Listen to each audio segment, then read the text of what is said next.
कासेगाव, गोपाळपूर आणि टाकळी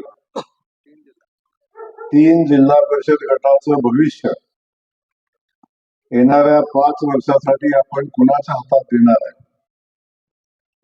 हे ठरवणारी जिल्हा परिषद पंचायत समितीची ही निवडणूक. आणि या निवडणुकीच्या प्रचार सभेच्या निमित्तानं सगळ्यांची क्षमा मागतो.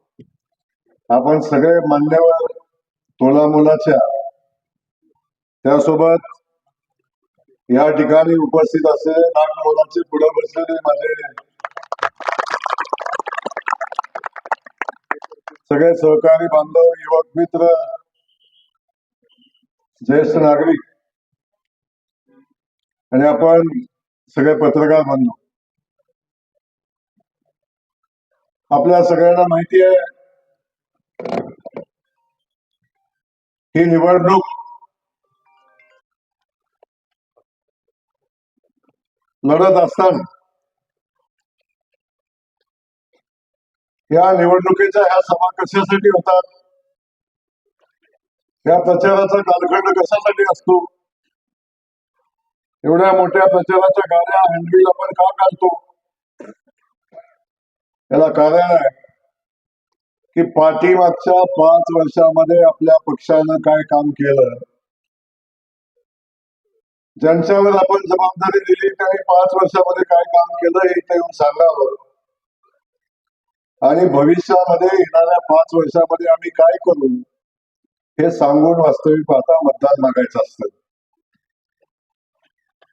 आणि त्याच्यासाठी हे प्रचाराचा अवधी कालावधी दिलेला असतो. पण आपण सगळेजण पाहतोय समोरनं जे आमचे विरोधक आहेत, निवडणुका लढतायत,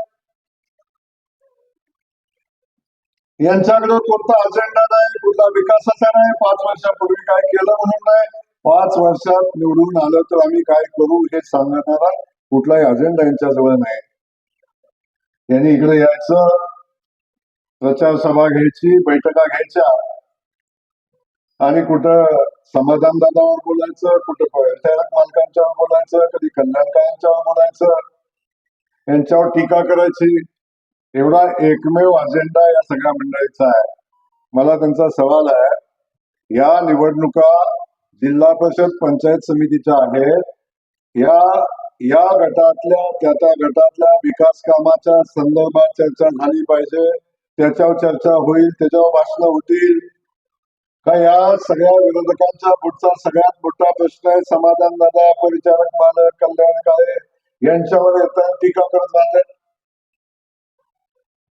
दुसरा कुठला अजेंडा नाही. निवडणूक आली की छत्री म्हणतात आपल्याला, पावसाळ्याची छत्री पावसाळ्यात असते, आणि निवडणूक आल्या भाजपत मध्ये गर्दी असते.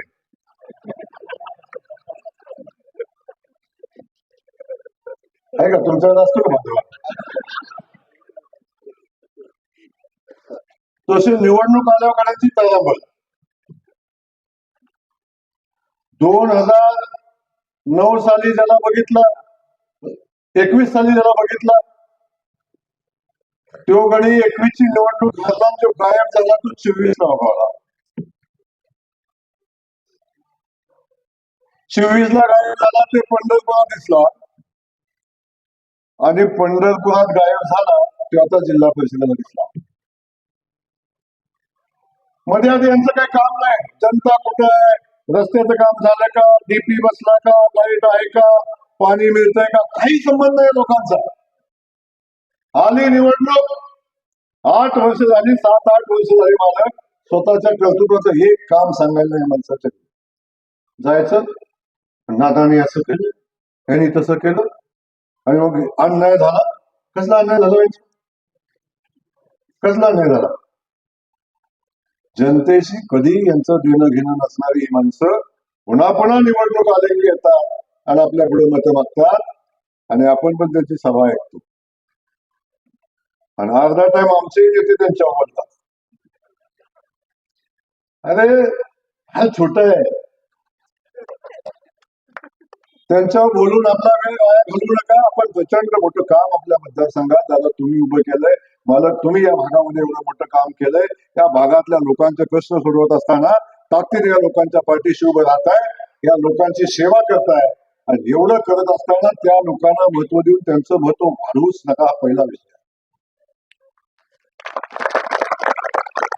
आवश्यकता नाही.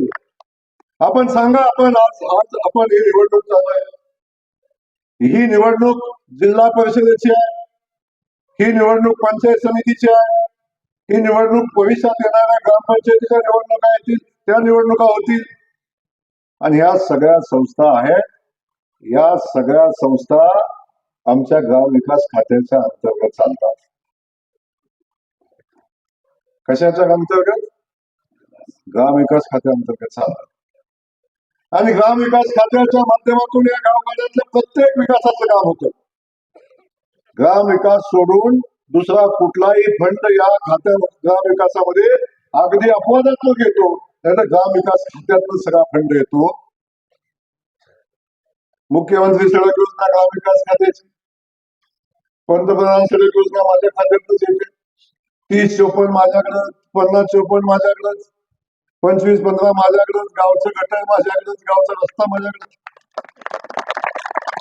गावचं ग्रामपंचायत कार्यालय माझ्याकडे, गावामध्ये हायमास लावायचा तो आमच्याकडेच, घरकुल करायचं आमच्याकडे, बचत गट आमच्याकडेच, विहीर खोदायचे आमच्याकडेच, आणि स्मशानभूमी बांधायची ती पण आमच्याकडेच. आणि स्मशानभूमीतला आपला कट्टाच ना कट्टा तो आपल्याकडेच. प्रत्येक काम जे गावखेड्यामध्ये लागतं, गावामध्ये होतं, ते प्रत्येक काम ग्राम विकास खात्याच्या माध्यमातून होतं. आणि मला सांगा, ही लोक येतात, सभा घेतात आणि आमच्या उमेदवाराला मत दे म्हणतात. समजा निवडून येणारच नाही, पण चुकून अपघातानं आलं ठेवून चाला, कुठं जाणार काम मागायला? कुठं कुठं आणि इथं मिळेल?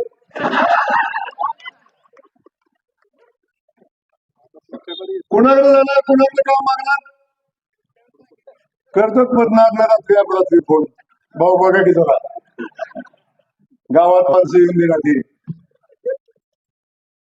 एक काम नाही यांच्याकडे, करू शकत नाहीत ही माणसं. आणि अगदी थोडाफार निधी मालक येतो तो डीपीडीसीतनं. डीपीडीसी कोणाकडं? मग ही जाणार कोणाकडं? आणि सगळं इथं असताना मत तिकडे कशाला पाहिजे? सगळं इथं मिळतं, मग मत कशाला पाहिजे तिकडं? काही नाही हो. बिन पाण्याच्या विहिरीत उडी मारू नका, इकडं कॅनल वाहते. खाली तिकडं किती अजिबात त्या माणसाच्या नादी लागण्याची पात्रता त्यांची. अनेक घडी येतात, कोणतरी म्हणतात आमदार एकीकडे फिरते. कायला आमदारकी झाल्यापासून जी घडी काय म्हणतात,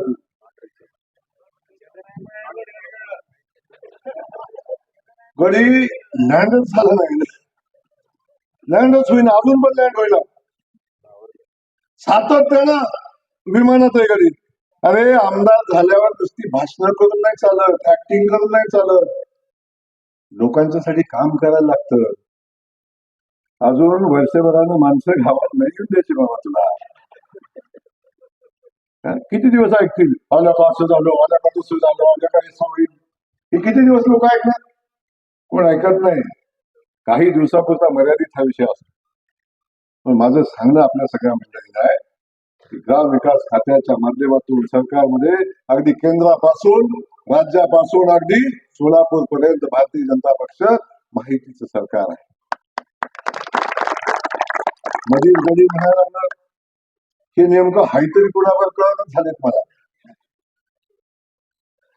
सकाळी इकडं येते बोराटवाडीला, बोराटवाडी माहितीये का? नाही कुणाची?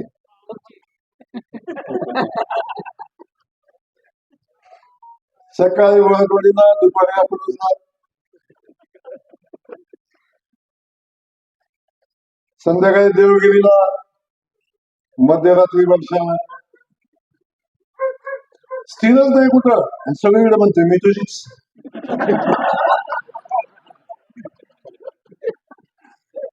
सगळीकडे म्हणते मी तुझीच, सांगा मी कोणाची.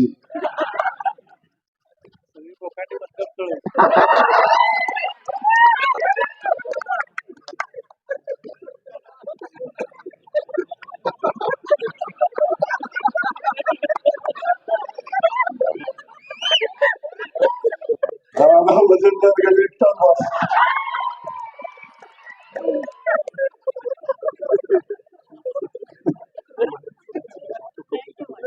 सातत्याने बघा आपण या विकास कामाच्या बाबतीतली भूमिका काय. मध्ये पूर आला, मी दाखवला गेलो होतो पुराला, प्रचंड अडचण लोकांची होती. लोक अडकली होती, जवळजवळ हजारो लोक आता अडकली. बघवत नव्हतं, पाणी भरून वाहत होतं, गावामध्ये आलं होतं. मी तिथं गेलो, परिस्थिती एवढी गंभीर होती. मी तातडीनं फोन केला आयुक्तांना, फोन केला, मिलिटरीला पोचली पाहिजे म्हणून सांगितलं. सीएम साहेबांशी बोललो, सीएम साहेबांना सांगितलं, तिकडून सगळ्या यंत्रणा उभ्या राहिल्या. मी हेलिकॉप्टर मागवलं, हेलिकॉप्टर आणलं, लोकांची मदत केली, लोकांना बाहेर काढायचा प्रयत्न केला. हे माझ्यापासून उभं होतं. आणि मी जसं तिथनं निघालो तसं सुरुवात केली. मी हेलिकॉप्टर मागवलं, मी लोकांना मी मिलिटरी बोलवली. तू बोलून कुत्र येईल का.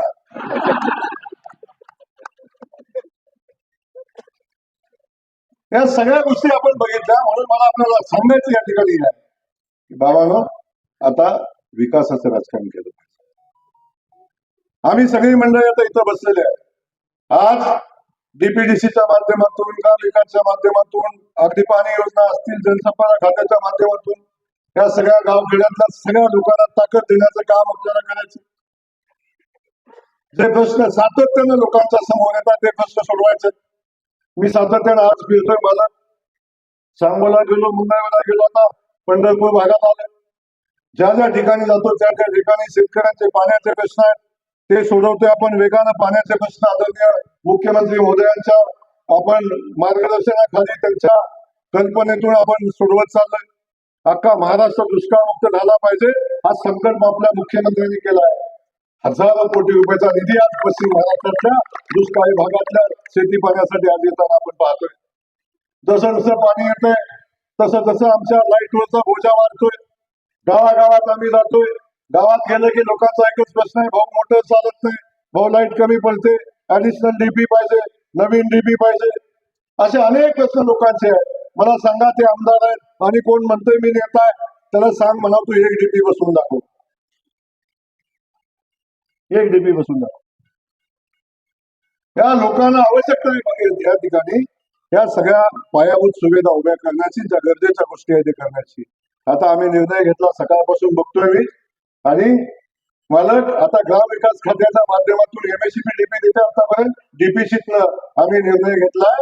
आता मी 25-15 मधनं ग्राम विकास खात्यातनं आता मी डीपी देणार आहे. या सगळ्या लोकांचं डीपीचा प्रश्न सोडवणार आहे. तेव्हा आज तुम्हाला मी शब्द देतोय, आपल्या गणातल्या ज्या ज्या गावात डीपीची गरज आहे त्या प्रत्येक डीपी नव्यानं मंजूर करू आणि 3 महिन्याच्या आत मंजूर करू हा शब्द माझा आपल्या सगळ्यांना. पण कसा हे निवडून आलं तर गिव्ह अँड टेक पॉलिसी, नाही तर लाईट आमची करंट तिकडं आणि झटका इकडं मालकाला.